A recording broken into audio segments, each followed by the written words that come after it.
Welcome to Tales to Terrify, part of the District of Wonders network.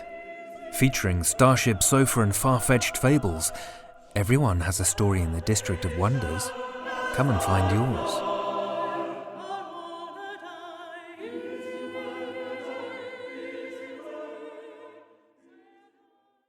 Good evening, children of the night. Well, we've made it. If you're listening to this on release day, happy winter solstice, the shortest, darkest day of the year, for those of us in the northern hemisphere at least.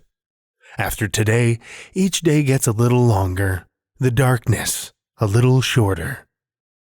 The horrors of the crowds and chaos of the final weekend of holiday shopping aside, this last week saw plenty of news about things to look forward to, or not, in horror over the next year and beyond. The one I'm probably most excited about?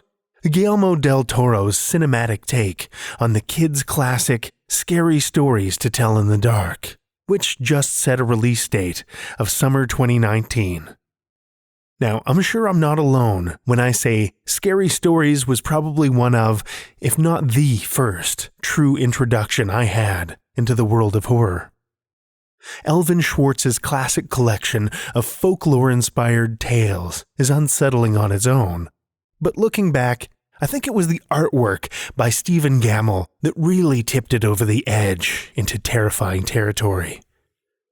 A couple of Christmases ago, I ordered a fresh box set of the series, hoping, possibly to my detriment, to introduce my son to the kind of closet-watching, under-the-bed checking, sleepless nights that those tales had me endure as a kid. But when the books arrived, I was disappointed. That key, terrifying ingredient was missing. Sure, Brett Hellquist, the illustrator of the updated Anniversary series, is a talented artist in his own right, but there's simply no recapturing the eerie black inkiness of Gammell's unsettling interpretations. That said, Del Toro's involvement in this film makes me cautiously optimistic that it will be able to capture some of that visual tension. If his previous efforts, like Pan's Labyrinth, are any indication, I think we're in good hands. The other adaptation that caught my attention was one of a very different breed entirely. And let's just say I have very different feelings about it too. Now, love them or hate them, if you've ever ventured down the rabbit hole that is creepypastas, you've probably heard of the Russian sleep experiment. The story of 5 test subjects exposed to an experimental anti-sleep drug in a Soviet science experiment. Given that it's considered one of the most widely shared creepypastas of all time, it's really no surprise that some enterprising film producers have decided to bring it to the big screen. Now, I try my best to be optimistic about this sort of thing, but when your horror movie cast includes Saturday Night Live alum and Night at the Roxbury star Chris Kattan, well, let's just say I have a healthy dose of skepticism. But I'd love to be proved wrong. In the meantime, if you're looking for something to watch or read during your time off over the holidays, you'll find no lack of that either. 'Tis the season for lists, after all, and lists and lists. Whether it's a look back at the best horror movies, books, and games of 2018, or an eye to the future frights that await in the new year, there's a list for that. One of the most interesting I've read so far is a look at 2018's offering of horror films by Film School rejects.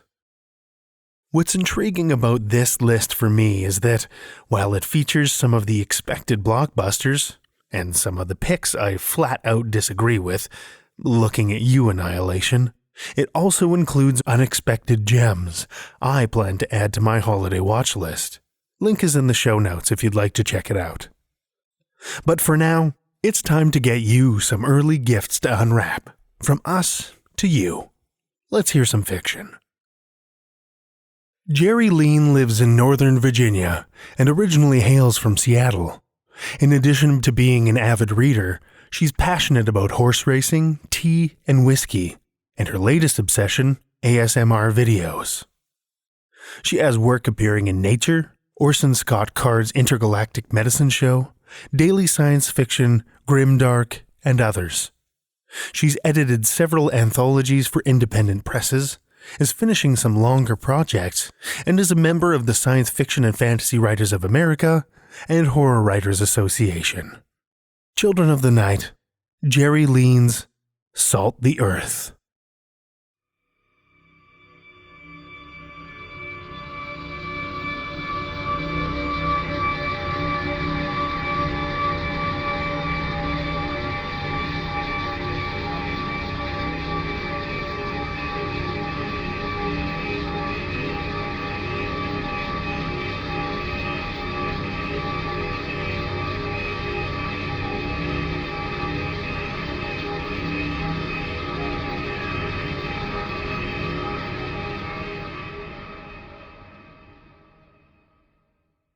They rise. All night and all day they rise, and I hunt.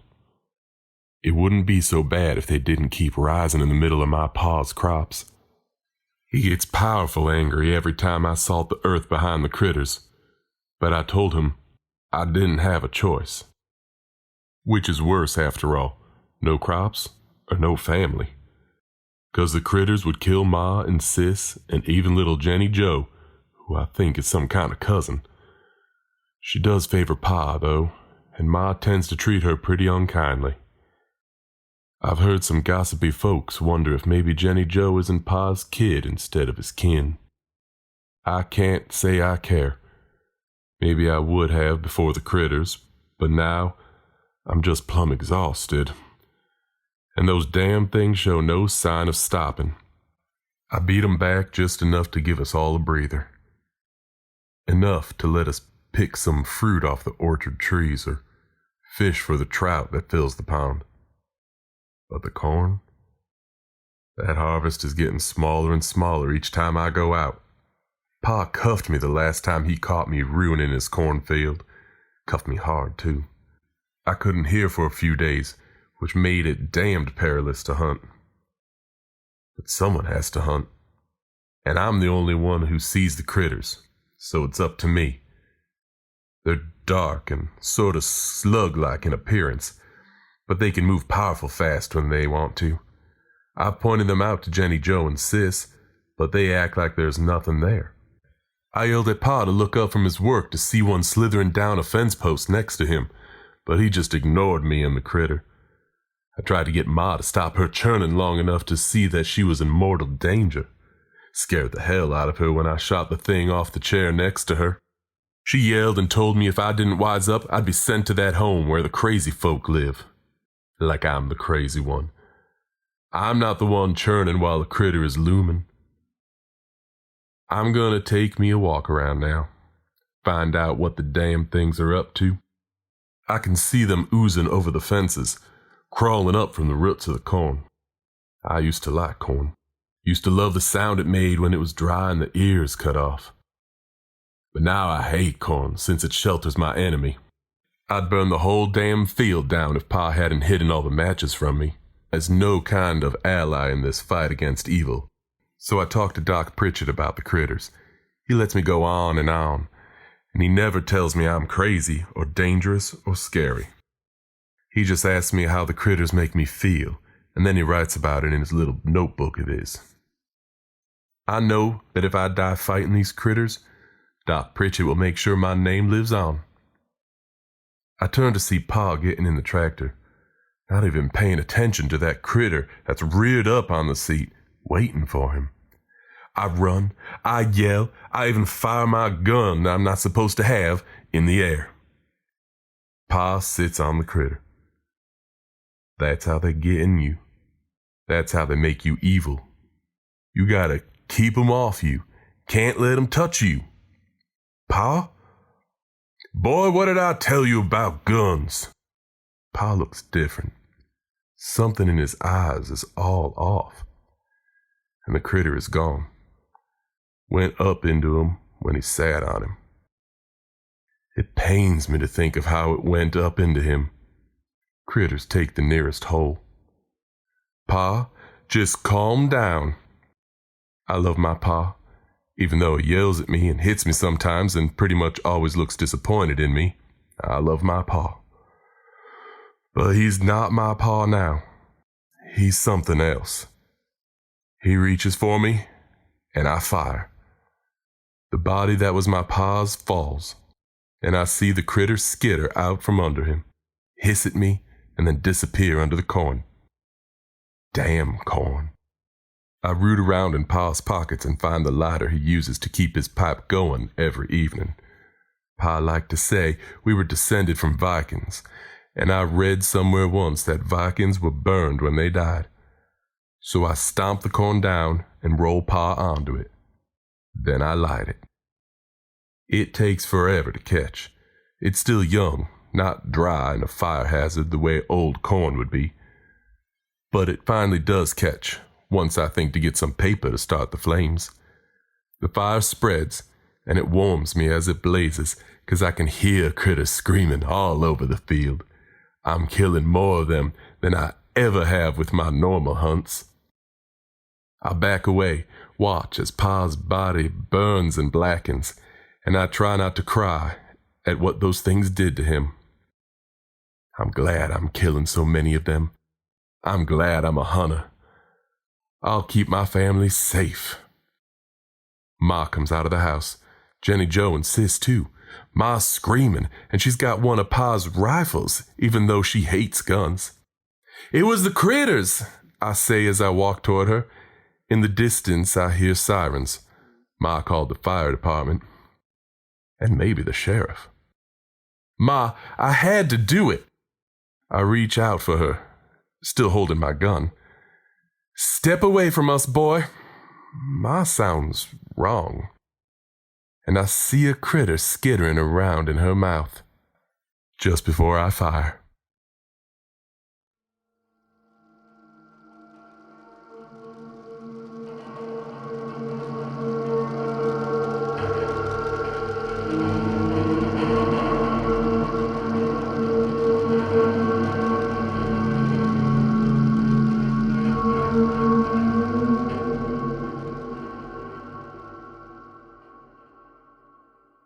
That was Gerri Leen's Salt the Earth, read to us by Jake Wachholz. Jake Wachholz finally found his career path in education and recently completed his first year of teaching, where he taught special education math. His hobby is hobbies, and now that includes reading horror stories for Tales to Terrify. He lives in Ohio with his wife, daughter, and dogter. Thank you, Jake. Our second story comes to us from the pen, or keyboard, of T.J. Berg. T.J. Berg is a molecular and cellular biologist working and writing in Sweden. She is a graduate of the Odyssey Writing Workshop. When not writing or doing science, she can be found stravagging the world, cooking, eating, or playing dinosaurs, princesses, and superheroes, sometimes with her son. She can be found on the web at infinity-press.com. And now, T.J. Berg's The Walker Street Story.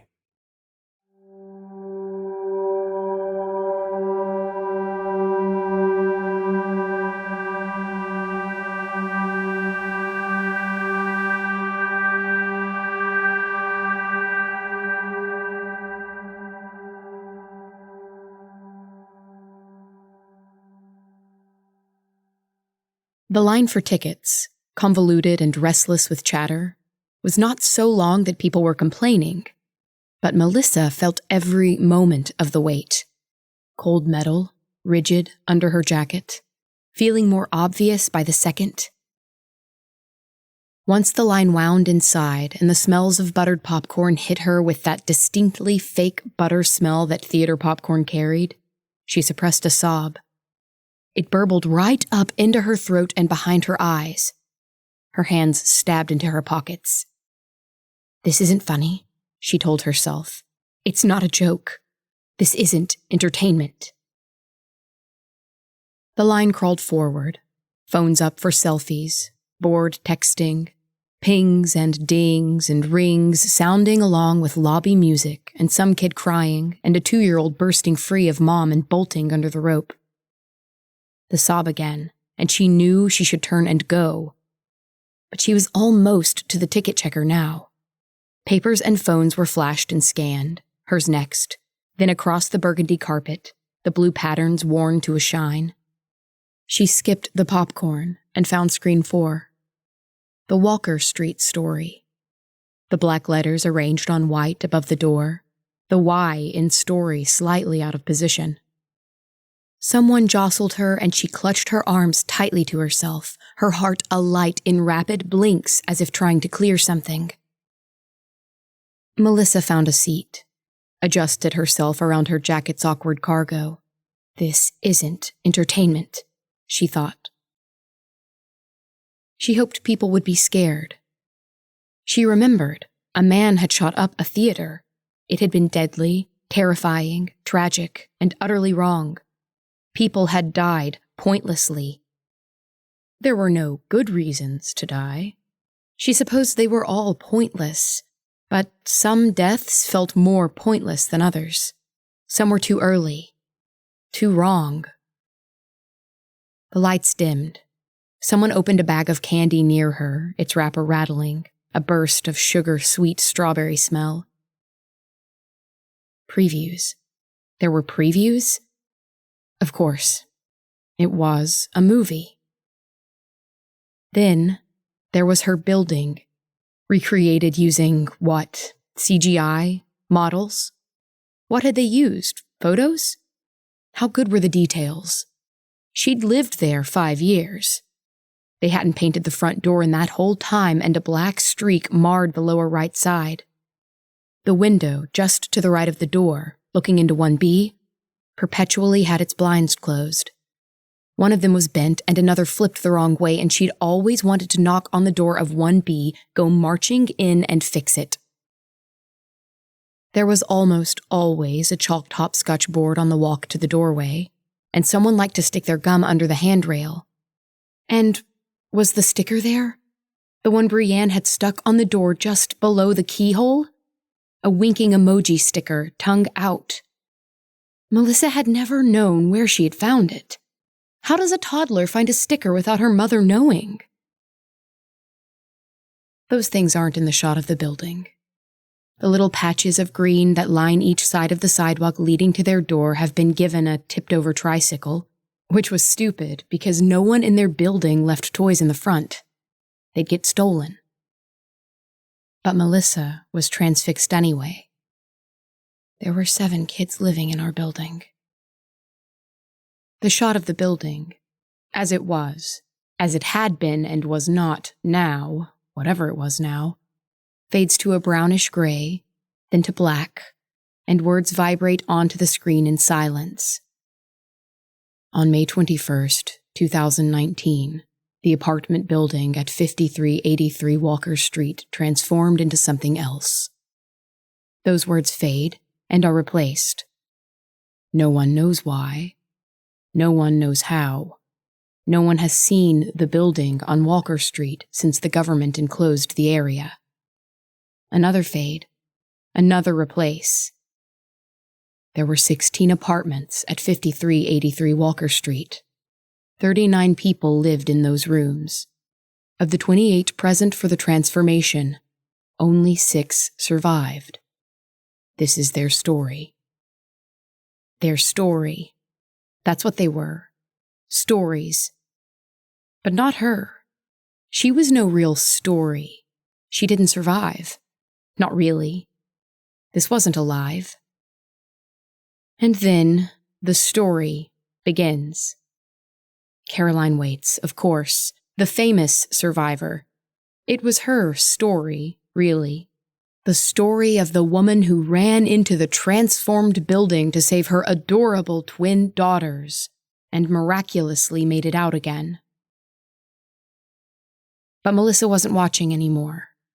She was in the restaurant, in Strawberry Fields, the hip little diner that served the best desserts, only a block from home, such a lucky chance to work right down the street, putting on the sweet and sassy act, extending a plate of their famous strawberry shortcake to a man with tiny spectacles and an enormous beard.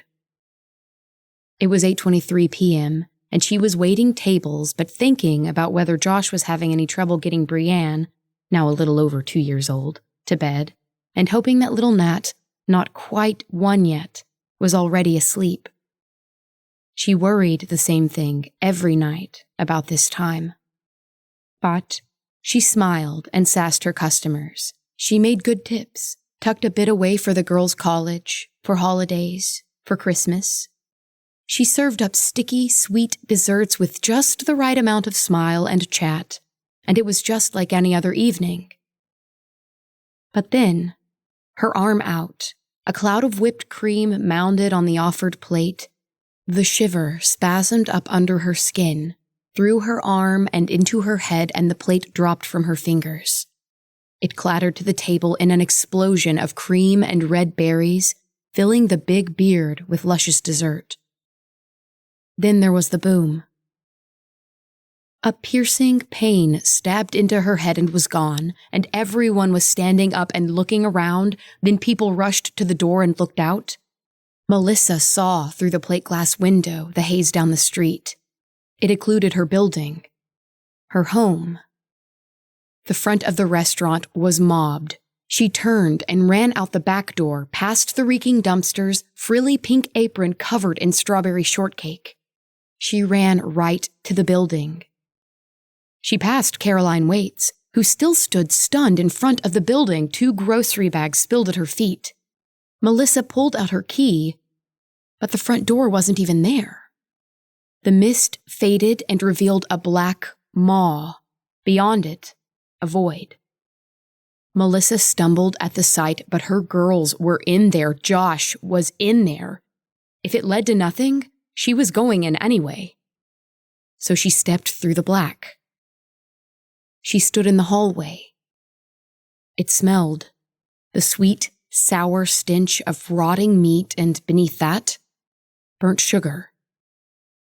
As she walked the hall, it extended. On and on it went, no matter how long she walked or ran or walked again. She grabbed a doorknob beside her, apartment 1B. It burned her hand. She hadn't been walking at all.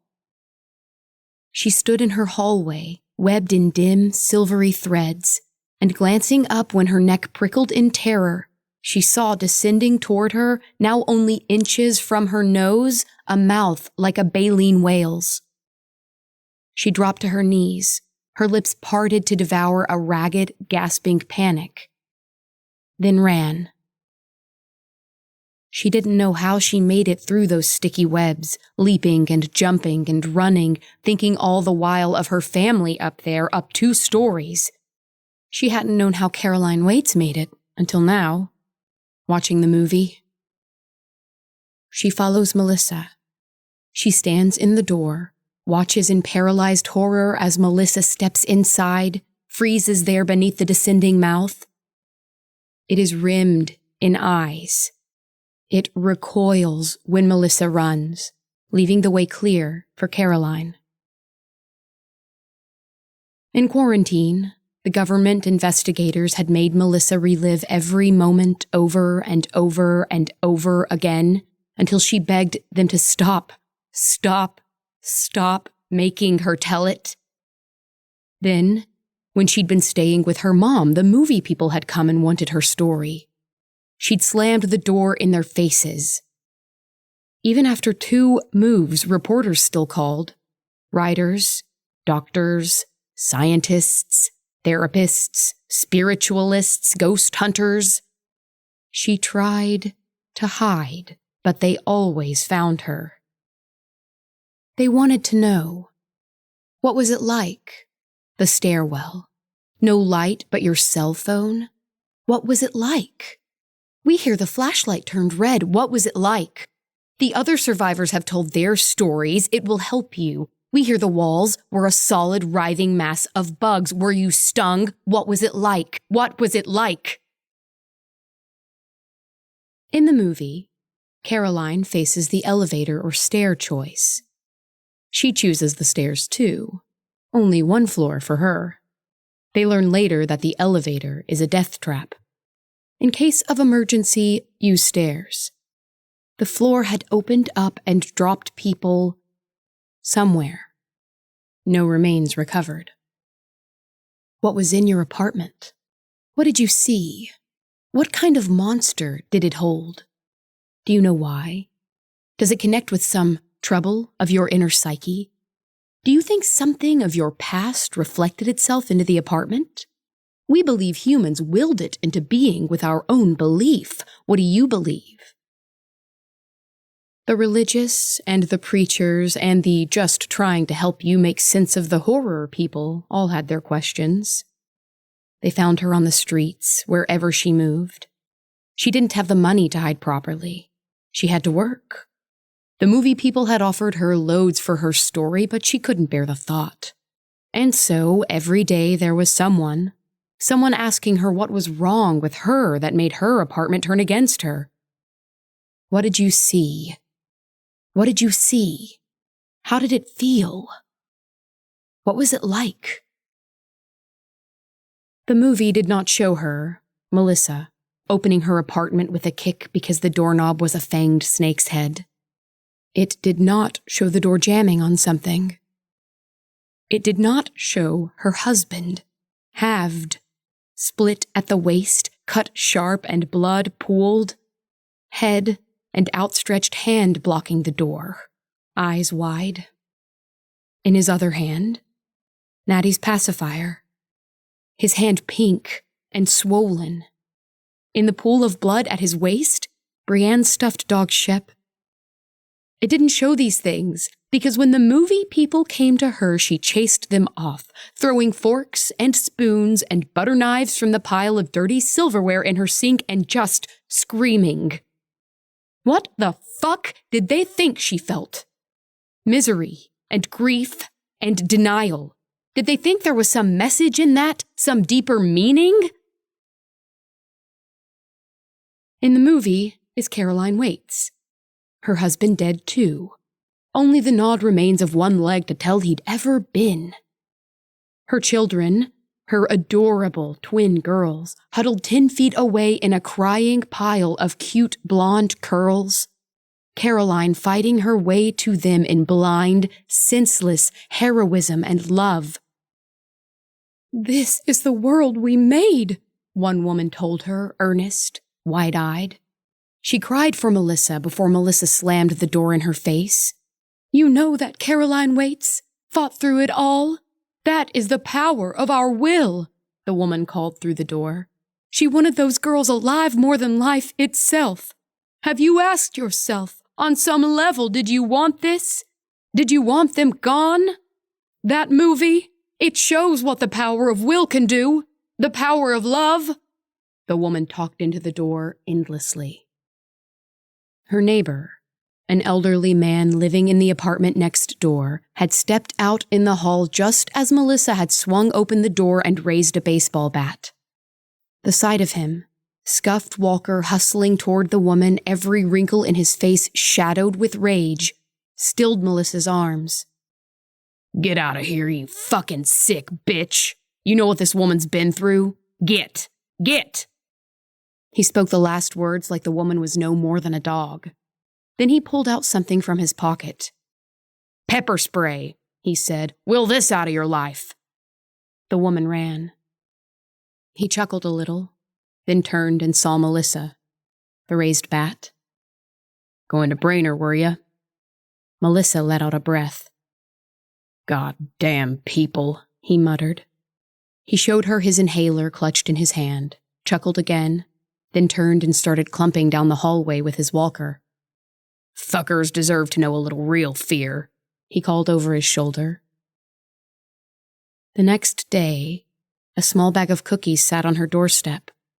A mix of those round vanilla and chocolate sandwich cookies, the generic ones. Brienne loved those. She got that from Josh. Melissa thought about making the old man cookies, returning the gesture, but no, he'd not left a note. This wasn't a request or an invitation. It was just cookies. She ate them, she thought about real fear. She'd seen his mail. He was a veteran. She didn't know what war. And he'd spoken the truth. The gawkers and philosophers and theorists, they didn't know. They couldn't know. All their talk and watching, it told them nothing, because in the end, there was nothing in that place but fear and blood and loss and not an ounce of meaning. There was no fucking meaning in it at all. But the idea planted itself, that they needed to know real fear. Not that they might become deep, not that suffering would give them some virtue, just to shut them all up, shut them all the fuck up. A few days later, it was the man in the shining sunglasses, mirrored glasses he kept on while he ate his salad and smiled benignly and tipped well, then touched her hand when she picked up the bill. It was a sign of the end times, he said. Do you know how blessed you are? She shoved his money back at him, arms shaking in their emptiness. Nothing warm to embrace, no surprise bite from an excited toddler, no little body to hold tight, no demand for big tickles. In the movie, Caroline's arms are not empty. Caroline hustles her children into her arms. Her flight through the building is peppered with the stories of the other survivors. But the dead lay dead, invisible behind doors or displayed in graphic CGI. The young couple upstairs, Blake and Kevin, who babysat sometimes so Melissa and Josh could have a night out and grilled some of the best burgers she'd ever tasted. The old woman down the corridor whose husband had died and left her alone, who gave the kids Christmas and birthday presents. The Polish man who kept to himself except the time their toilet had burst a pipe and leaked through his ceiling. Caitlin and her parents who worked long hours. Caitlin, who was supposed to come down if she ever needed anything from an adult, though at 15 she'd pretended great independence. And the people Melissa didn't know, passed in hallways or never seen at all. Bloody decorations for entertainment. Stories were only for survivors, for heroes. Caroline found her 2 girls alive. Melissa had slid along the wall past her halved husband while the lashing razor tentacle waited above, poised in the ceiling. Slow, back to the wall, she'd stopped stiff in terror when she'd stepped on a squeaky blue elephant, heart out of control in her chest. She'd kept to the wall, searched for her children. Melissa found Natty in her crib, a cinder enwrapped in blue flames. Brienne was hiding under the table in the kitchen, whimpering. Melissa had not known a child could make such a noise. Finger to mouth to silence her, she'd examined the kitchen for hidden things, tentacles and maws and flaming traps. It looked quiet. But then, Brienne, holding herself together in a way that shocked Melissa, pointed silently at the refrigerator. Melissa scooted around the kitchen the other way, noticed the ooze creeping from the door. As she moved toward Brienne, something dropped from the ceiling and landed atop the table, tentacles dangling down like some monstrous jellyfish and spikes shooting up over the top of the table. Brienne screamed. "Hush," Melissa said. She found her broom and mop in the corner, leaned against the garbage can, and used it to open a door in the dangling tentacles. She coaxed Brienne out and into her arms. Tiny hands grabbed hold of Melissa's hair, wet face buried in her shoulder. The warmth of it. It was the world. It was all there was. The fingers pulled gently at her hair, stroking and tugging like she did when she nursed. Brienne's legs tightened around Melissa's waist. Her tiny voice croaked out a "Mommy." Melissa shook in relief, tears streaming out, though she tried to fight them. She checked the fire escape at their window. Outside was deep twilight saturated by haze. But she could see something dark and shining and wet splattered on the fire escape landing. She looked up and saw only a finger above, a wedding band glinting in the light from a window. She backed away, and as she moved, the banister of the stairs seemed to move too, slithering snake-like. She took Brienne into the living room and sidled slowly along the wall again. In the movie, Caroline dodges horrors. One of the twins is bitten by some snake thing lurking over their door and goes still in Caroline's arms. She runs, a panicked, frantic flight to the front door, crashes and entangles in a web, fights free with a kitchen knife she's taken from home, turns and takes her daughters to the back door into the parking lot. Again, Melissa had preceded her in this flight. Bitten and stung and breathless, Brienne clutched in her arms. Melissa had paused for only a second before the door to check its safety, its sanity, then to fling it open to allow the bright lights of the parking lot to pour in. That was the moment the thing struck. Now, Melissa's second appearance on film, lying in the open doorway, waiting to die. Brienne's dinosaur pajamas red with blood, her chest open, her heart gone. Melissa's heart gone. She waited for the thing to come back for her and couldn't let go of Brienne. Her hair smelled of coconut and honey from her bath. Melissa buried her face in it. She hardly noticed Caroline leap over her, just felt the air move with her passage. Then, in the movie, Caroline comes back for Melissa. The twins lie safely in the parking lot, and Caroline is pulling Melissa from the door while she fights to stay. "Please, please, please," Caroline cries, her voice hoarse in panic. "You're a nurse, aren't you? Please, please, please." She falls backward onto the blacktop as Melissa rips her arm away. But she's clear of the door now, and within is only blackness. Melissa wasn't a nurse, but her uniform for work looked a little like Scrubs once the frilly pink apron was off. She stumbled upright. In the movie, she is graceful. She tries to push Caroline away and run back inside to die, but Caroline is up and pulling her and demanding she help. One of the twins isn't breathing. The film holds steady on the girl's still chest while the battle of voices and cries goes on in the background. Melissa was never a nurse. She had been an EMT for a while, what seemed like ages ago, before switching to waitressing so that she could work the dependable evening hours while her husband could be home with the kids. She does the most important thing first. She calls 911, tells them where they are, what's wrong. Then she starts CPR. In the movie, she looks so brave, so collected, but she could hardly breathe herself, much less try forcing air into those tiny lungs. The film takes liberties. The girl gasps for breath just as the real EMTs burst into the parking lot and take charge. Melissa doesn't remember that breath. She remembers being sure that this little girl, too, would die. But she lived, revived in the ambulance with Caroline and Melissa and the other twin, Jessie, huddled to the side.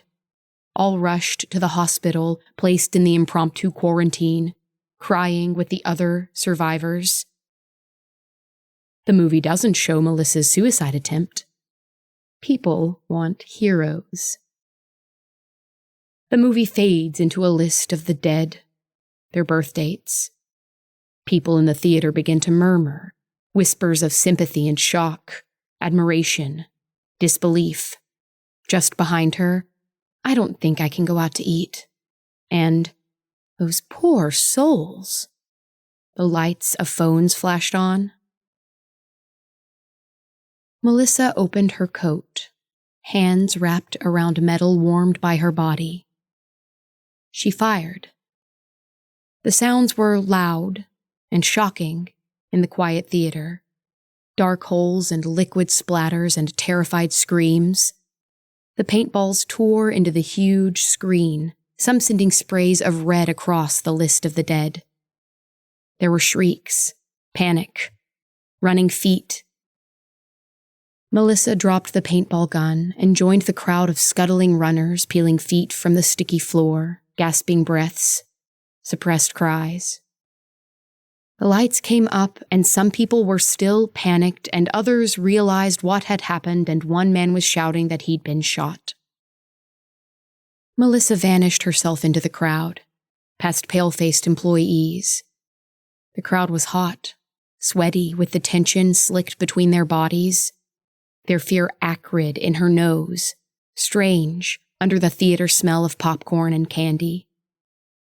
Then she burst outside, into a night cool with the sound of distant sirens coming closer, the smell of damp pavement. She walked to her car. She rested her head on the steering wheel.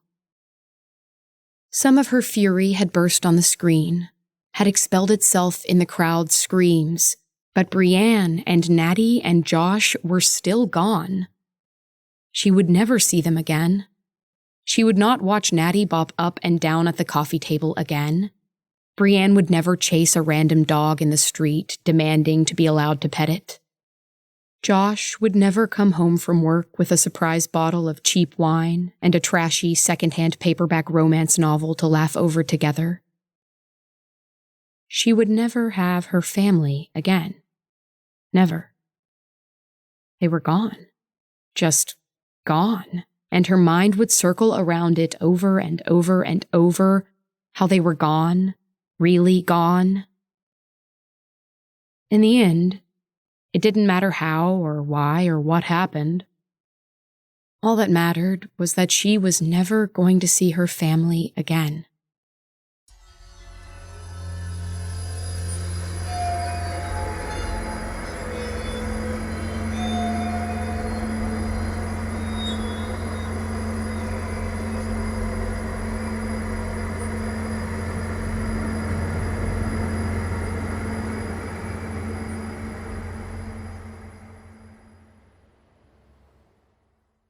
That was T.J. Berg's The Walker Street Story, as read by Alex Ford. When Alex Ford isn't rocking around the nation in her band, Ford Theater Reunion, she's holed up in her guest room, following a different passion, recording audiobooks and editing manuscripts. An avid reader and writer, she delights in helping people bring their creativity to life. You can check out her exploits, mystery bruises, and a handsome cat on Facebook or Instagram. Links are in the show notes. Thank you, Alex. Well, children of the night, the hour is late, and we've run out of stories to tell. For now. Huddle close, stay warm, and enjoy your time with family and friends. And if you happen to have a spare moment, like us on Apple Podcasts or wherever you listen to podcasts. Tales to Terrify is produced by our editors Scott Silk, Seth Williams, and myself, Drew Sebastini. Theme music by Diane Severson, and website design by Josh Lightsey. Tales to Terrify is distributed under a Creative Commons Attribution, Non-Commercial, No Derivatives license. See you again next week. And from all of us at Tales to Terrify, have a happy, horrifying holiday season. This presentation has been brought to you by the District of Wonders Network, dedicated to podcasting the finest genre fiction. You can learn more about the District of Wonders and their many literary productions at their website, www.districtofwonders.com. Thank you for listening.